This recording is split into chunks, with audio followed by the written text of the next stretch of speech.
کیا کبھی scissor mills نام کے آدمی سے ملے ہو؟ نہیں، میں اس نام سے واقف نہیں، نیڈک نے سوچ کر جواب دیا۔ اچھا، لوئس کے متعلق کچھ جانتے ہو؟ $50 دے کر اور کیا کیا معلوم کرو گے؟ نیڈک مسکرایا۔ میں بیکار آدمی نہیں ہوں کہ سارا دن یہاں بیٹھا تمہارے سوالات کے جواب دیتا رہوں۔ بہت سے کام کرنے ہوتے ہیں۔ آج کے دن انہیں جولیس کر لے گا، میں نے جواب دیا اور پرس کھول کر $20 کا نوٹ نکالا اور میز پر رکھ دیا۔ نیڈک نے اسے جیب میں رکھ لیا۔ تم بالکل میری پسند کے آدمی ہو مسٹر میلوئے، نیڈک نے کہا۔ لوئس کے بارے میں کیا جاننا چاہتے ہو؟ وہ کس قسم کا آدمی ہے؟ میں نے پوچھا۔ اچھا آرٹسٹ ہے، فوٹوگرافی کا فن جانتا ہے، نیڈک نے جواب دیا۔ پھر اس کے چارجز بھی کم ہیں، ہمارا تمام کام وہی کرتا ہے۔ حلیہ کیسا ہے؟ لمبا قد، پھولا جسم، زنانہ انداز اور ٹھوڑی پر داڑھی ہے۔ 2 بار مجرمانہ حملوں کے سلسلے میں سزا پا چکا ہے۔ پولیس سے اس کے تعلقات کیسے ہیں؟ اچھے نہیں ہیں۔ 2 بار کا سزا یافتہ ہونا اس کے ساتھ لگا ہوا ہے، اگرچہ اس بات کو 5 اور 10 سال ہو چکے ہیں، اور میرا تو خیال ہے کہ اسے اب تک لڑکیوں کو اوریاں دیکھنے کا عادی ہو جانا چاہیے، مگر افواہیں ہیں کہ… نیڈک کہتے کہتے رک گیا۔ میں نے اس کے بولنے کا انتظار کیا، مگر وہ خاموش رہا تو میں نے کہا، بات ادھوری مت چھوڑو، میں جاسوس ہوں، افواہیں بھی معلوم کر سکتا ہوں اور حقائق بھی۔ اگر تمہیں کیمرہ استعمال کرنا آتا ہے اور اخلاقیات کے بھی زیادہ پابند نہیں ہو تو اچھا کما سکتے ہو، خواہ کمانے کا ذریعہ خراب کیوں نہ ہو۔ اب ہم باتیں مت کرو، میں رازداری کا وعدہ کرتا ہوں۔ پولیس کا خیال ہے کہ وہ کوئی بلیک میلنگ کا چکر چلا رہا ہے، نیڈک نے جواب دیا۔ معلوم نہیں یہ بات سچ ہے یا جھوٹ۔ راتوں کو اپنا کیمرہ لے کر پیونا وسٹا پارک پہنچ جاتا ہے۔ یہ جوان جوڑوں کے ملنے کی اچھی جگہ ہے۔ کبھی کبھی کچھ جوڑے ایسی پوزیشن میں ہوتے ہیں کہ اپنا فوٹو لینا پسند نہیں کرتے، تم خود اندازہ لگا سکتے ہو، اور پھر ان کے نیگیٹو کافی قیمتی بن جاتے ہیں۔ بہرحال یہ افواہ ہی ہے، کوئی ایسا ٹھوس ثبوت نہیں کہ اسے پکڑا جا سکے۔ کیا تھیلر بھی اس کام میں شامل ہو سکتا ہے؟ تھیلر ایسا آدمی ہے کہ ہر کام میں شامل ہو سکتا ہے، وہ دولت کا حریص بھی ہے۔ ایک مرتبہ دل میں کچھ ٹھان لے تو کر کے رہتا ہے۔ ایسا آدمی کبھی نہ صرف خود مصیبت میں پھنستا ہے بلکہ اپنے ساتھ دوسروں کو بھی گھسیٹتا ہے۔ مجھے تو اس پر بھی تعجب نہ ہوگا کہ وہ کبھی کسی کو قتل کر بیٹھے۔ بہت سنگ دل اور بے رحم آدمی ہے۔ جب وہ گیا تھا تو مجھے بہت خوشی ہوئی تھی۔ اگر انیتا کو اپنے ساتھ نہ لے جاتا تو میں اس کے جانے کا جشن مناتا۔ مجھے نہ وہ پسند تھا اور نہ اس کے کرتب، مگر جولیس اسے رکھنے پر مصر تھا، محض اس لیے کہ اس کے ذریعے اچھی آمدنی ہوتی تھی۔ میرے ذہن میں پوچھنے کے لیے کوئی اور سوال نہیں آ رہا تھا، اس لیے میں چلنے کے لیے کھڑا ہو گیا۔ میں نے نیڈک کا شکریہ ادا کیا۔ میں چلنے لگا تو نیڈک بولا، میرا مشورہ مانو تو کبھی تھیلر کے کسی معاملے میں مت الجھنا۔ ایک نہ ایک دن وہ کسی کا خون کر دے گا، اور میں نہیں چاہتا کہ وہ تم ہو۔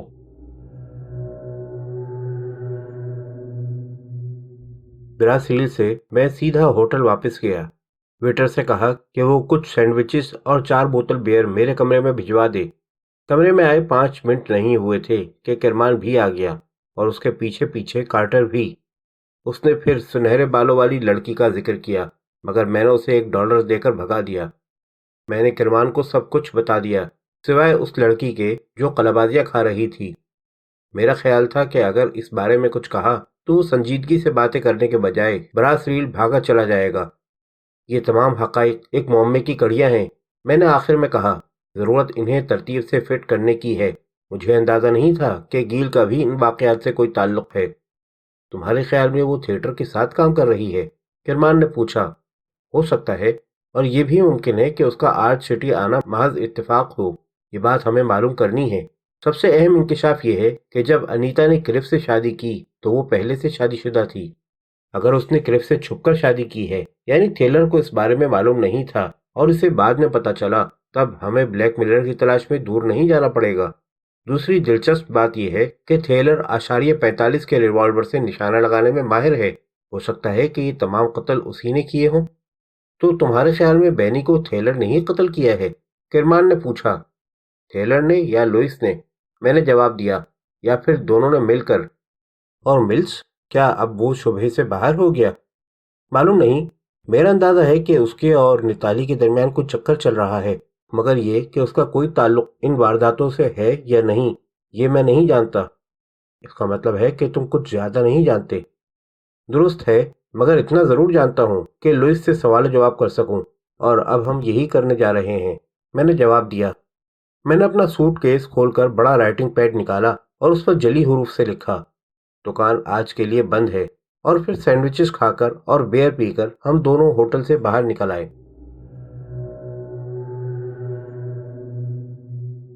میں نے دکان کا دروازہ کھولا تو کوئی پوشیدہ گھنٹی بجنے لگی۔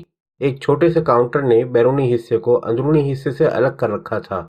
اندرونی کمرے میں چند کرسیاں، پردوں کے ساتھ 2 پارٹیشن اور 2 بڑے آئینے نظر آ رہے تھے۔ ایک تنگ سا راستہ تھا جو میرے خیال سے اسٹوڈیو جاتا تھا۔ ہم نے فیصلہ کیا تھا کہ اگر دکان والوں کی طرف سے مزاحمت کی گئی تو ہم مقابلہ کر کے ان پر قابو پا لیں گے۔ اس کے لیے کرمان ایک ریوالور بھی ساتھ لایا تھا۔ یہ دوسری بات ہے کہ اس نے کبھی ریوالور نہیں چلایا تھا، اور نہ اس وقت اس کے ریوالور میں گولیاں تھیں۔ میں نے کہا، اس سے کوئی فرق نہیں پڑتا، بشرطے کہ لوئس خود اپنا ریوالور نکالنے کی کوشش نہ کرے۔ کرمان بولا کہ یہاں تک تو ٹھیک ہے، مگر دکان میں تھیلر مل گیا اور اس نے اپنی ماہرانہ شوٹنگ شروع کر دی تو ہم احمق نظر آئیں گے۔ اس کا خیال درست تھا، مگر میں نے یہ بات اسے نہیں بتائی۔ وہ نوٹس جو میں نے رائٹنگ پیڈ پر لکھا تھا دکان کے باہر لگا دیا گیا تھا۔ سب سے پہلے ایک سنہری بالوں والی لڑکی نظر آئی۔ اس نے پوچھا، ہم کیا چاہتے ہیں؟ میں نے جواب دیا کہ فوٹو اتروانے آئے ہیں۔ وہ بولی، مسٹر لوئس اس وقت مصروف ہیں، آپ وقت لے کر آئیں۔ میں نے کرمان کو اشارہ کیا۔ اس نے ریوالور نکال لیا۔ لڑکی نے چیخنے کا ارادہ کیا۔ میں نے اس کے پیٹ پر ہلکا سا گھونسا مارا، چیخ اس کے حلق میں گھٹ گئی۔ میں نے اور کرمان نے مل کر اس کے ہاتھ پیر باندھ دیے، منہ میں کپڑا ٹھونس دیا اور اسے کاؤنٹر کے نیچے لڑکا دیا۔ اسٹوڈیو میں لوئس سے ملاقات ہوئی۔ وہ کسی نیگیٹو کی ری ٹچنگ کر رہا تھا۔ ہمیں دیکھتے ہی اس نے میز کی دراز سے ریوالور نکالنے کی کوشش کی۔ کرمان نے اسے اپنے ریوالور سے للکارا اور میں نے آگے بڑھ کر میز کی دراز سے ریوالور نکال لیا، ساتھ ہی اس کی گردن پر ایک زبردست مکہ رسید کیا۔ وہ مکہ کھا کر کرسی سے نیچے گر گیا۔ میں نے ایک ہاتھ سے اسے سنبھال کر کھڑا کیا اور دوسرے ہاتھ سے اس کی ناک کو نشانہ بنایا۔ وہ کمرے کے ایک کنارے پر 3 پایوں پر ایستادہ کیمرے سے ٹکرایا۔ کیمرہ اسٹینڈ کا ایک پایا ٹوٹ گیا۔ میں نے اسے اٹھا لیا اور جیسے ہی لوئس نے اٹھنے کی کوشش کی اس کی کمر پر جما دیا۔ تم نے بینی کو کیوں ہلاک کیا؟ میں نے پوچھا۔ میں نہیں جانتا تم کیا کہہ رہے ہو، لوئس نے کراتے ہوئے جواب دیا۔ ہم نے تھوڑی سی ٹھکائی اور کی۔ لوئس کی قوت برداشت جواب دے گئی۔ ہم نے تھوڑی تھوڑی کر کے اس کے منہ سے تمام حقیقت اگلوا لی۔ معلوم ہوا کہ بینی گزشتہ شام 5 بجے کے بعد آیا تھا اور اسے کچھ اندازہ نہیں تھا کہ اس نے کس مصیبت میں قدم رکھ لیا ہے۔ اس نے لوئس کو انیتا کی تصویر دکھائی اور پوچھا کہ آیا وہ اسے جانتا ہے۔ تھیلر وہاں پردے کی دوسری طرف موجود تھا۔ وہ ریوالور ہاتھ میں لے کر سامنے آ گیا۔ لوئس نے بینی کی جیبوں کی تلاشی لی اور معلوم کر لیا کہ وہ کون ہے اور کہاں سے آیا ہے۔ انیتا تھیلر کو یونیورسل سروسز کے بارے میں بتا چکی تھی۔ تھیلر نے سر پر ضرب مار کر بینی کو بے ہوش کیا اور اپنی کار میں ڈال کر لے گیا۔ اس کے بعد کیا ہوا؟ لوئس نے قسم کھائی کہ اسے کچھ معلوم نہیں۔ تھیلر کے بارے میں اس نے بتایا کہ وہ گزشتہ رات 10 بجے کی فلائٹ سے انیتا سے ملنے گیا تھا۔ اس نے انیتا اور تھیلر کے شادی شدہ ہونے کی بھی تصدیق کی اور بتایا کہ تھیلر نے انیتا کو کلف سے شادی کرنے پر آمادہ کیا تھا۔ اس کا کہنا تھا کہ اس طرح وہ کافی دولت کما سکیں گے۔ گیل کے بارے میں اسے صرف اتنا ہی معلوم تھا کہ وہ تھیلر کے ساتھ اس کے نشانہ بازی کے کرتب میں کام کرتی تھی۔ لوئس نے بتایا کہ تھیلر 2 راتیں پہلے بھی آرچ سٹی گیا تھا۔ اسے انیتا نے فون کیا تھا کہ اس کی نگرانی کی جا رہی ہے۔ یہ سن کر وہ پریشان ہو گیا اور انیتا سے ملنے گیا، مگر انیتا اسے نہیں ملی۔ وہ واپس آیا تو بہت گھبرایا ہوا تھا۔ اس نے بتایا کہ جو لڑکی انیتا کی نگرانی کر رہی تھی اسے کسی نے گولی مار دی ہے۔ وہ خوفزدہ ہو کر واپس آ گیا۔ وہ انیتا کے نہ ملنے سے بہت پریشان تھا۔ انیتا نے فون کیا تھا تو تھیلر نے آنے سے انکار کر دیا تھا، مگر بعد میں اس نے ارادہ بدل دیا اور چلا گیا، اس لیے انیتا کو اس کے آنے کی اطلاع نہیں تھی۔ پھر میں نے پوچھا کہ کیا تھیلر دکان پر آئے گا؟ اس کا جواب لوئس نے یہ دیا کہ آ بھی سکتا ہے اور نہیں بھی، وہ کچھ نہیں کہہ سکتا۔ تمہیں معلوم ہے کہ انیتا کو کل رات چھوٹ کر دیا گیا؟ میں نے کہا۔ لوئس بری طرح چونک پڑا۔ تو کیا وہ مر چکی ہے؟ اس کے منہ سے نکلا۔ ہاں، اس کی لاش کے پاس /45 کا کالٹ ریوالور پڑا تھا۔ میں نے کہا، تھیلر کون سا ریوالور استعمال کرتا تھا؟ مجھے معلوم نہیں، بڑا سا ریوالور تھا، لوئس نے جواب دیا۔ میں ریوالوروں کے بارے میں کچھ زیادہ نہیں جانتا۔ اب ہم اس چوہے کا کیا کریں؟ میرے خاموش ہونے پر کرمان نے پوچھا۔ میز پر بہت سے فحش فوٹو پڑے تھے۔ میں نے انہیں اٹھا لیا اور لوئس سے کہا کہ وہ ان سب کی پشت پر اپنا نام لکھ کر دستخط کرے۔ وہ آسانی سے آمادہ نہیں ہوا، مگر ظاہر تھا کہ اسے دستخط کرنے پڑے۔ میں نے ایک بڑا سا لفافہ اٹھا کر فوٹو اس میں رکھے اور لفافے پر ڈونیگن کا نام اور پولیس ہیڈ کوارٹر کا پتہ لکھ کر لفافہ اپنی جیب میں رکھ لیا۔ میں یہ لفافہ پولیس ہیڈ کوارٹر بھیج رہا ہوں۔ میں نے لوئس سے کہا، وہ لوگ بہت دن سے تم پر ہاتھ ڈالنے کی کوشش کر رہے ہیں۔ ہم باہر کی طرف چلے تو کرمان لوئس کے پاس رک گیا۔ بینی میرا بہت اچھا دوست تھا، اس نے آہستہ سے کہا، یہ میں تمہیں اس کے نام پر دے رہا ہوں، اور اتنا کہہ کر اس کے منہ پر اس قدر طاقت سے گھونسا مارا کہ وہ کمرے کی آخری دیوار تک لڑکتا چلا گیا۔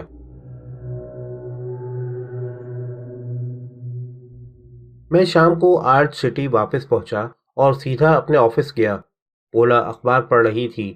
مجھے دیکھ کر اس کے چہرے پر اطمینان کا تاثر ابھرا۔ کیا خبریں ہیں؟ اس نے پوچھا۔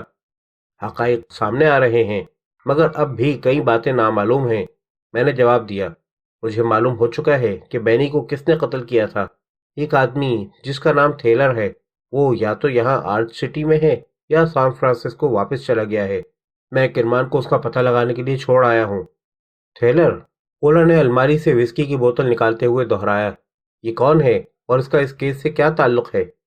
وہ انیتا کا شوہر ہے، میں نے بتایا۔ ابھی میں اسے تلاش نہیں کر سکا ہوں، ممکن ہے اس کی تلاش کرتے ہوئے کسی مصیبت سے دوچار ہو جاؤں۔ وہ ریوالور سے نشانہ لگانے میں ماہر ہے، اس لیے تم کچھ ضروری باتیں نوٹ کر لو۔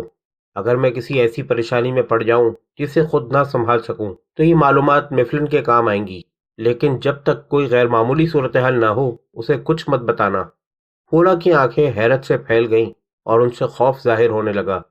گھبراؤ مت، میں نے گلاس میں وسکی ڈالتے ہوئے کہا، یہ محض ایک احتیاطی قدم ہے، اپنی نوٹ بک لے آؤ۔ اس نے میز سے نوٹ بک اور پینسل اٹھا لی اور ڈکٹیشن کے لیے تیار ہو گئی۔ 2 سال قبل جون کے ابتدائی دنوں میں نے کہنا شروع کیا، اور یہاں ڈانس کرنے والی ایک لڑکی ہالی ووڈ سے سان فرانسسکو آئی۔ اس کا نام انیتا بروڈا تھا۔ اس کا رقص ہالی ووڈ کے نائٹ کلبوں کے معیار سے کچھ زیادہ ہی اوریاں تھا۔ پھر وہ منشیات بھی استعمال کرتی تھی، اس لیے پولیس نے اسے ہالی ووڈ سے جانے پر مجبور کر دیا۔ وہ سان فرانسسکو میں نک نیڈک کے پاس آئی، جو ایک خاصے بڑے مگر تھرڈ کلاس تھیٹر کا مالک ہے۔ نیڈک نے اسے 1 ہفتہ کام کرنے کا موقع دیا۔ انیتا کا شو بہت کامیاب رہا، یہاں تک کہ 3 ہفتے بعد اس کے نام کی نیون سائن تھیٹر کے باہر چمکنے لگی۔ لوگوں نے اس کا رقص اتنا پسند کیا کہ اس کا شو 18 ماہ تک چلتا رہا۔ انیتا کے علاوہ ایک اور اچھا شو بھی تھا جسے تھیلر نام کا ایک آدمی پیش کرتا تھا۔ وہ نشانہ بازی کے کرتب دکھاتا تھا اور اس کے شو میں گیل بولس نام کی لڑکی معاونت کرتی تھی۔ پولا نے لکھتے لکھتے چونک کر میری طرف دیکھا۔ کیا یہ وہی لڑکی نہیں جو… ہاں وہی ہے، میں نے بات کاٹی۔ مجھے لکھوانے دو، ابھی تمہیں کئی حیرت انگیز باتیں سننے کو ملیں گی۔ تھیلر اور انیتا ایک دوسرے سے محبت کرنے لگے۔ تھیلر نے انیتا سے شادی کر لی اور تھیٹر چھوڑ کر لوئس نامی ایک فوٹوگرافر کی دکان میں پارٹنر بن گیا۔ لوئس اچھا فوٹوگرافر ہے اور پوشیدہ طور پر بلیک میلنگ کا ایک ریکٹ چلاتا ہے۔ غالباً تھیلر بھی اس شغل میں اس کا حصہ دار بن گیا۔ تھیلر نے گزشتہ سال 8 نومبر کو انیتا سے شادی کی تھی۔ اس شادی کے بعد گیل نے بھی تھیٹر چھوڑ دیا۔ شادی کے 1 ماہ بعد انیتا تھیلر سے الگ ہو گئی۔ اس کی حقیقی وجہ کیا تھی میں نہیں جانتا۔ بہرحال اس نے ملبوسات تیار کرنے والے ایک ادارے میں ماڈل گرل کی حیثیت سے ملازمت کر لی۔ یہ ادارہ 19ویں ایونیو پر واقع ہے۔ یہاں اس کی ملاقات کرف سے ہوئی۔ جیسا کہ تمہیں معلوم ہے، کرف کی بیوی 2 سال قبل ایک کار ایکسیڈنٹ میں ہلاک ہو گئی تھی۔ اس کی بیٹی اپاہج ہو گئی ہے۔ انیتا نے اس پر اپنا جال پھینکا اور کرف اس میں پھنس گیا۔ اس نے شادی کی پیشکش کی۔ انیتا نے تھیلر کو بتایا اور اس نے فوراً اندازہ کر لیا کہ 1 کروڑ پتی سے انیتا کا شادی کرنا اس کے لیے کس قدر منافع بخش ثابت ہو سکتا ہے۔ اس نے انیتا کو مشورہ دیا کہ وہ بلا تعمل کرف سے شادی کر لے۔ اس نے وعدہ کیا کہ وہ درمیان میں نہیں آئے گا، بشرطے کہ انیتا کرف سے جو کچھ وصول کرے اس میں اس کا بھی حصہ نکالے۔ چنانچہ انیتا نے کرف سے شادی کر لی اور اس کے ساتھ سانتا روزا اسٹیٹ میں رہنے لگی۔ میں نے انیتا کے بارے میں تحقیقات کی، مگر کسی ذریعے سے بھی کرف کے اس شبہے کی تصدیق نہ ہو سکی کہ انیتا کو تفریحاً چوری کرنے کی عادت ہے۔ چنانچہ مجھے پورا یقین ہے کہ انیتا کی الماری میں مختلف چیزوں سے بھرا ہوا سوٹ کیس اسے کرف کی نظروں میں گرانے کے لیے رکھا گیا تھا، اور وہ ہستی جو ایسا کر سکتی ہے کرف کی بیٹی نتالی ہے۔